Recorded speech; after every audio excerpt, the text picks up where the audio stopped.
On behalf of the General Assembly, I have the honor to welcome to the United Nations His Excellency Robert Mugabe, President of the Republic of Zimbabwe, and to invite him to address the Assembly.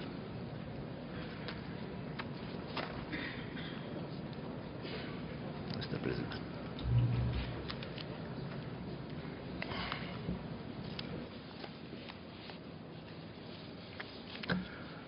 Your Excellency, Mr. Vuk Jeremic, President of the 67th session of the United Nations General Assembly, Your Majesties, Your Excellencies, Heads of State and Government, Your Excellency, Mr. Ban Ki-moon, Secretary General of the United Nations, distinguished delegates, ladies and gentlemen.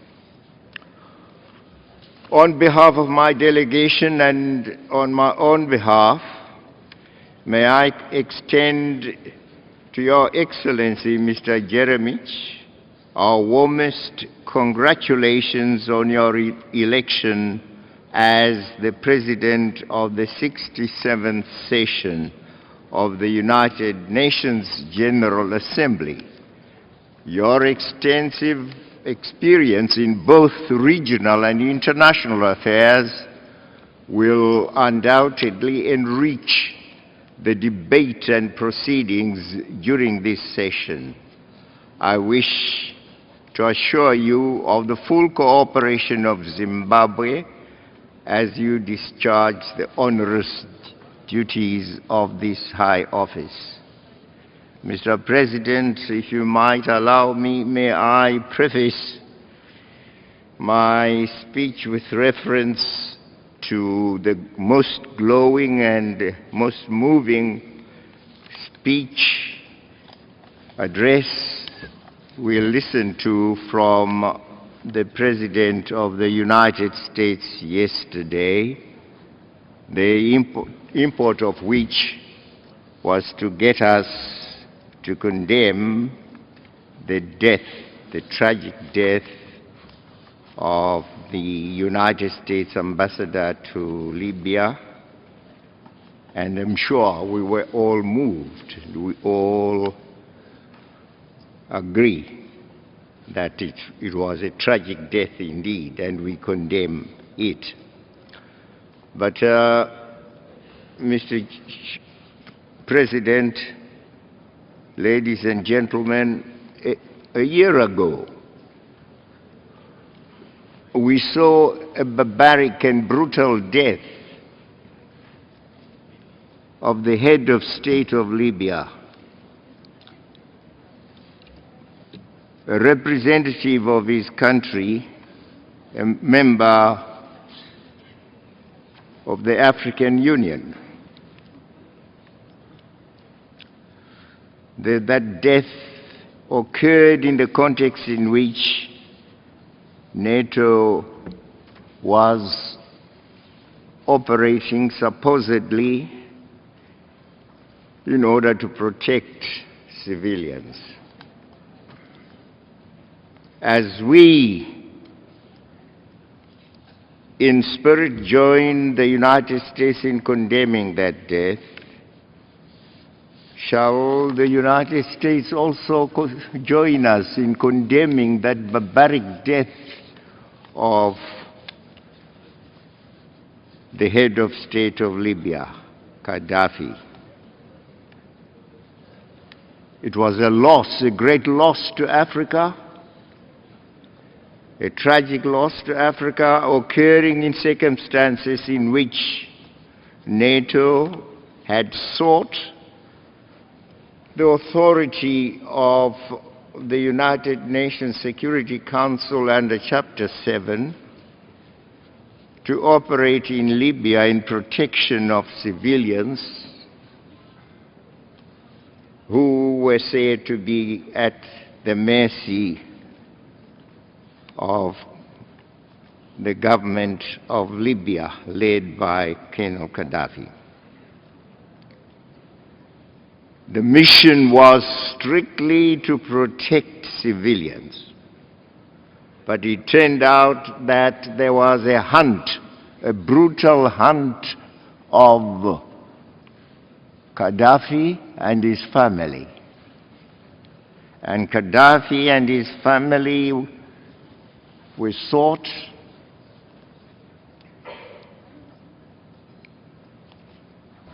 NATO caught up with them. They suffered the brutal deaths that we know about, Gaddafi and some of his children.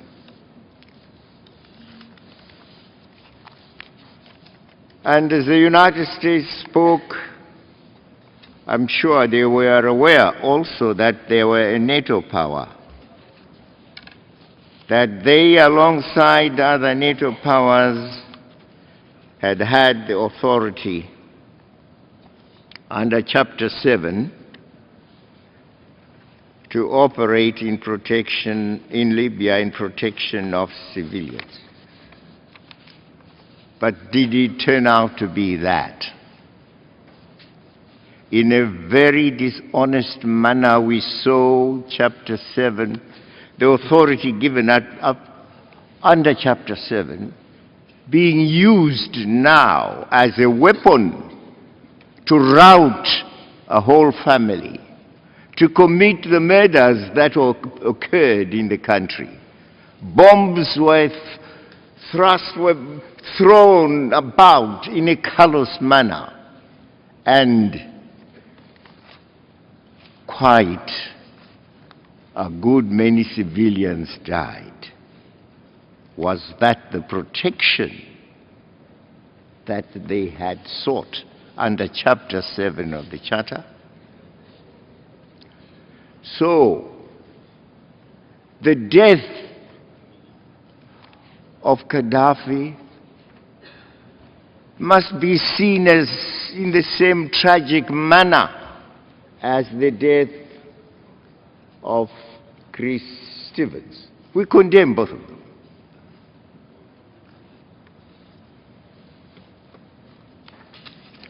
Let me begin by reaffirming the rightful and important role of the United Nations in the management of issues affecting international peace and security. In the quest for a more just and equitable international order, Zimbabwe remains strongly opposed to unilateralism and is committed to multilateralism.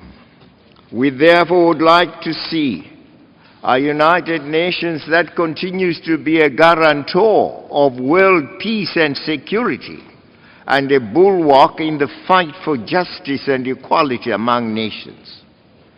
It behoves us all, therefore, to take the necessary steps to ensure that the United Nations is not marginalized on international issues. Equally important, the United Nations must in future never allow itself to be abused as it was in the case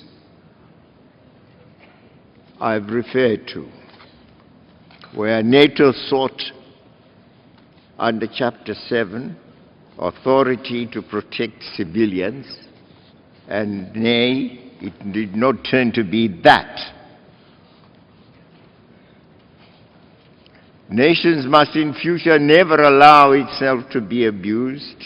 The United Nations Security Council must never in future allow itself to be abused by any member state or group of states that seeks to achieve parochial partisan goals.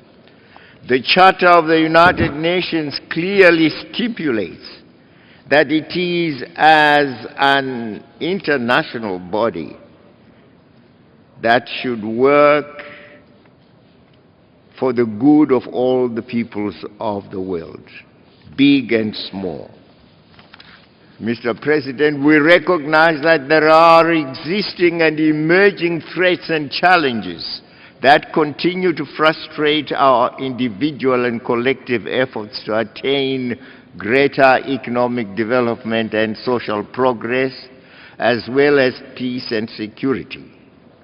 by the increasing trend by the NATO states, inspired by the arrogant belief that they are the most powerful among us, which has demonstrated itself through their recent resort to unilateralism and military hegemony in Libya, is the very antithesis of the basic principles of the United Nations. In that case of Libya, the African Union and its peacemaking role was defied, ignored, and humiliated.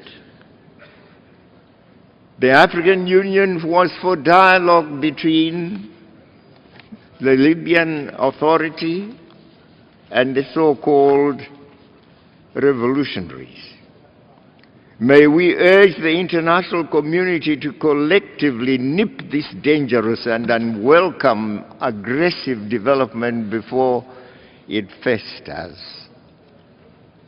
In this regard, Mr. President, the theme you have chosen for this session, namely, and I quote, bringing about adjustment or settlement of international disputes or situations by peaceful means, unquote, is very appropriate. And this is what we in the African Union stress: settlement of disputes in a peaceful way, through dialogue. The warmongers of our world have done us enough harm. Wherever they have imposed themselves, chaos in place of peace has been the result. The situation created by the Bush-Blair illegal campaign in Iraq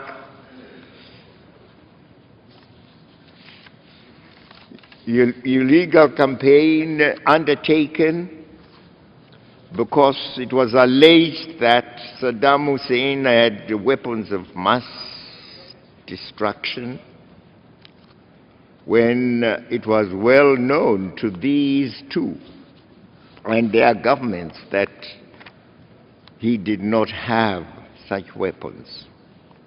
And indeed, after invading Iraq, doing lots of havoc, and getting rid of Saddam Hussein, they admitted that he had no weapons of mass destruction. And so why had they, in the first place, attacked Iraq? Why did they seek to get rid of Saddam Hussein? Was it merely because he was a dictator, as they alleged? No. He was head of a country which sat on tons and tons of oil. It was oil they required. And we saw companies rushing. Indeed, one company was headed by the brother of Bush, rushing to suck oil from Iraq. And this is what happened also in regard to Libya. The situation they created in Iraq has now brought about greater instability than there ever was. You have the Sunnis rising against Shiites, vice versa, let alone the disastrous economic consequences of that unlawful invasion. The economy is unstable, society unstable, people fighting each other. Libya has been made equally unstable following NATO's deceitful intervention under the sham cover of Chapter 7 of the Charter of the United Nations and the phony principle of the responsibility to protect. I listened to the speech made by the Secretary General. He made reference to this principle is a principle that can be abused and has been abused. And in any way, it is still being debated. Mr. President, Zimbabwe firmly believes in the peaceful settlement of disputes between and among states in a manner that is consistent with the principles and purposes of the United Nations. In the maintenance of international peace and security, much more needs to be done to prevent conflicts from erupting in the first place and to prevent relapses once a situation has been stabilized. Beyond deploying adequate resources to manage conflicts, it is important to address their underlying causes and to pursue more proactively a comprehensive approach focusing on conflict prevention, peace building, peace sustenance, and development. In pursuing this cause, my delegation strongly believes that adherence to the Charter of the United Nations should be a solemn obligation of all member states.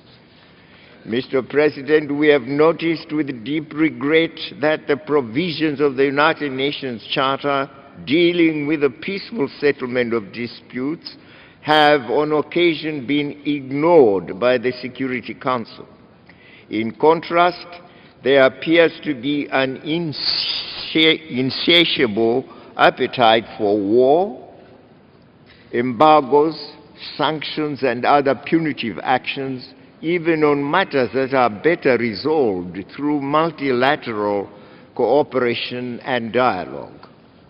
Instead of resorting to the peaceful resolution of disputes, we are daily witnessing a situation where might is now right.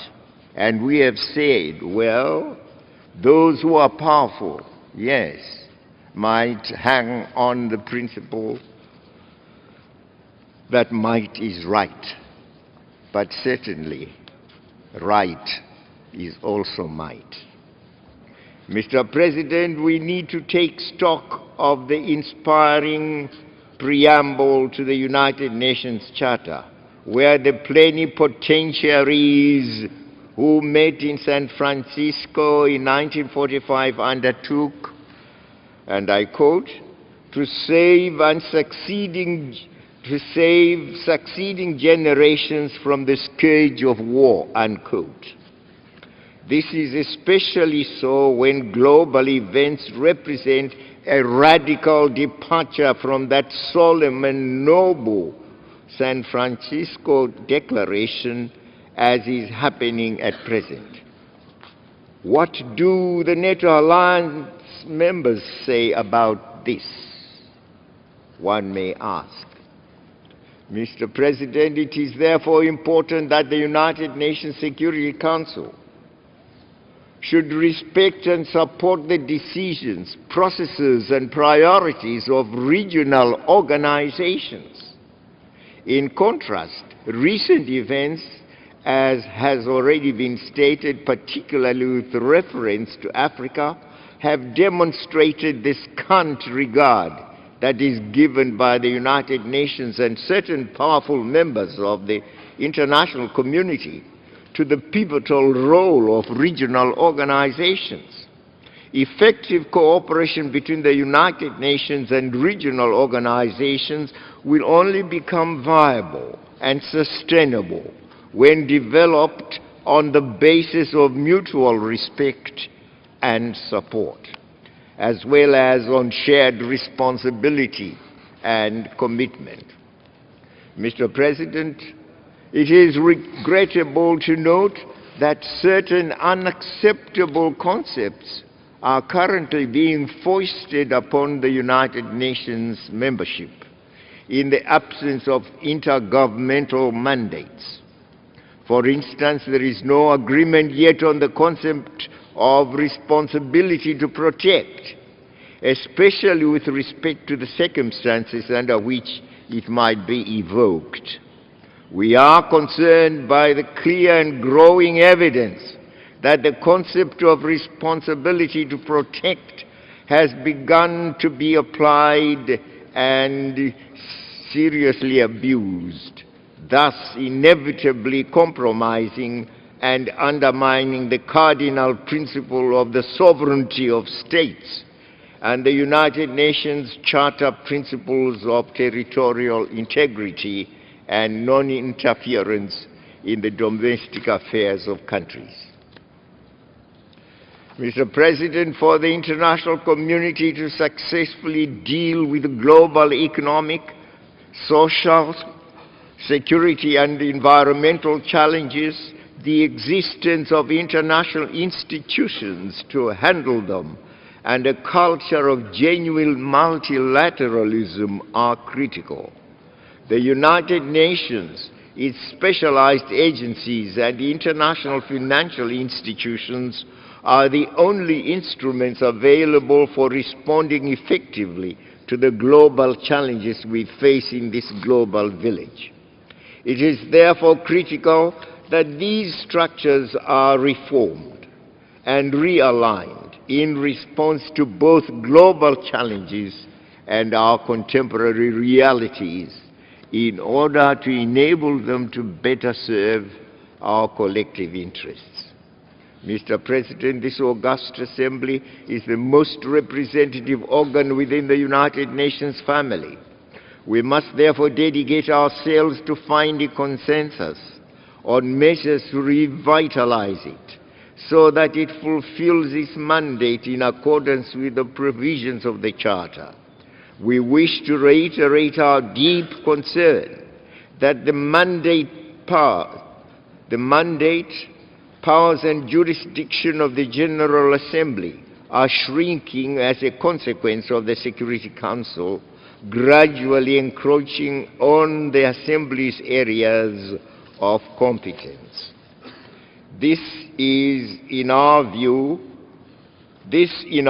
upsets the delicate balance envisaged under the Charter and undermines the overall effectiveness of the United Nations system. The General Assembly must remain the main deliberative policy-making organ of the United Nations. Mr. President, we have been seized with a debate on the reform of the Security Council for far too long. My delegation fully supports the current intergovernmental negotiations on the reform and expansion of the Security Council. However, we wish to caution against an open-ended approach which shortchanges those of us from regions that are not represented at all among the permanent membership of the Council. Zimbabwe stands by Africa's demand for 2 permanent seats, complete with a veto if the veto is to be retained, plus 2 additional non-permanent seats as clearly articulated in the Ezulwini Consensus and the Sirte Declaration.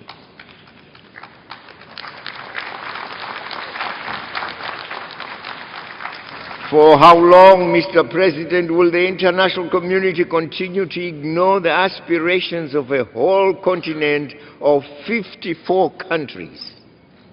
We shall not be bought off with empty promises, nor shall we accept some cosmetic tinkering of the Security Council disguised as reform. It is indeed a travesty of justice that the African continent, which accounts for almost a third of the membership represented in this august assembly, has no permanent representation in the Security Council. Is this good governance at all? Is this democracy? And is it justice? My delegation condemns unreservedly the economic sanctions imposed against my country and people in an unjustified effort to deny them the chance to fully benefit from their natural resource endowment. We wish to remind those who have maintained sanctions against us that there is international consensus, fully supported by the Southern African Development Community, the African Union, and the non-aligned movement, and the rest of the progressive the progressive world that these sanctions must go. And we hope that the sanctions, Mr. Chairman, will go. Allow me, Mr. Chairman, to conclude by reaffirming Zimbabwe's commitment to the principles that have brought us together in the United Nations for the last 67 years. My country is confident that in this inextricably interdependent world, our commitment to the common good, which this organization embodies, will be resolute and enduring. Zimbabwe will continue to stand firm and to condemn unilateralism, the imposition of unwarranted and illegal sanctions on nations, and the unwarranted extraterritorial application of national laws. I thank you for listening to me.